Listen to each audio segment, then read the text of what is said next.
BJP के प्रत्याशी हैं राजेश वर्मा हमारे साथ खुद मौजूद हैं। अब देखिए परीक्षा की जो घड़ी है वो शुरू हो चुकी है। राजेश वर्मा कैसे देख रहे हैं?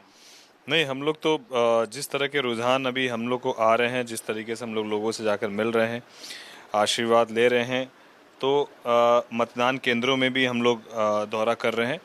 लोगों का पूरी तरीके से रुझान एनडीए की तरफ है और हम लोग इस चीज़ को लेकर बहुत आश्वस्त हैं कि चुनाव के परिणाम सभी 40 सीटों में बहुत सकारात्मक रहेंगे। ये तो हमको पहले से उम्मीद थी, लेकिन खगड़िया उन 40 सीटों में से रिकॉर्ड मत से जीत कर हम लोग यशस्वी प्रधानमंत्री जी के हाथ को मजबूत करेंगे, ये भी मैं आश्वस्त हूँ।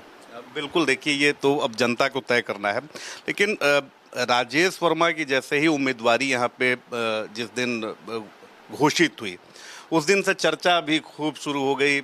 आप समझ सकते हैं मेरे सवाल को कि बाहरी बनाम स्थानीय, तो इसको कैसे आप देख रहे हैं? देखिए, ये चर्चा आम लोगों के बीच नहीं थी, ये चर्चा केवल महागठबंधन के जो साथी हैं उनके तरफ और उनके कार्यकर्ताओं के द्वारा ज़रूर थी।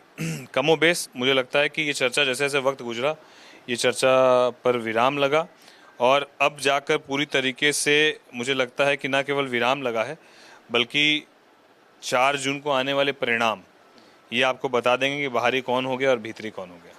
जाहिर सी बात है कि लाखों करोड़ों लोग इस वक्त आपको देख रहे हैं। सबके जहन में एक सवाल है, क्योंकि सवाल जो है वो स्थानीय और बाहरी का है। तो भागलपुर आपकी कर्म भूमि भी वही रही है और मेरे ख्याल से राजनीति की शुरुआत भी आपकी वहीं से हुई। भागलपुर को छोड़ के खगड़िया चुनना, क्या कुछ मन में चल रहा था? क्यों चुना खगड़िया? नहीं, मैंने कोई चुना नहीं खगड़िया। हम लोगों के लिए सबसे पहले देश हित, फिर पार्टी हित, फिर लास्ट में व्यक्तिगत हित की बात होती है। तो जब हम पार्टी के साथ बंधे हुए हैं, पार्टी के साथ जुड़े हुए हैं, पार्टी के ईमानदार सिपाही के तौर पर काम कर रहे हैं, तो पार्टी का जब जो निर्णय होगा वो हम लोग मानकर चलते हैं।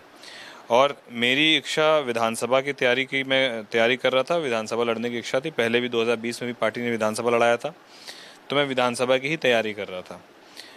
लेकिन जातिगत समीकरण वाले फैक्टर भी और साथ ही साथ पार्टी को भागलपुर के ठीक सटी हुई सीट थी खगड़िया सीट मिली थी। यहाँ से चुनाव लड़ाना था, कोई युवा चेहरा उतारना था हमारे राष्ट्रीय अध्यक्ष जी को।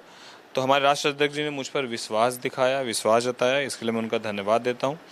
और जब उन्होंने विश्वास दिखाया तो अब ये मेरी जवाबदेही बनती है कि उनके विश्वास पर और हमारे संस्थापक स्वर्गीय रामविलास पासवान जी की कर्मभूमि पर, और उनकी जन्मभूमि भी ये रही है, उनका गृह जिला ये रहा है, तो इस धरती पर उनके विश्वास को, उनके अधूरे कार्यों को किस तरीके से हम लोग जन जन तक पहुंचाने का काम करें और 100% विश्वास पर खड़ा उतरने का काम करें, बस हम लोग उसी प्रयास में हैं। For more such videos, subscribe to the NewsX YouTube channel, hit the bell icon.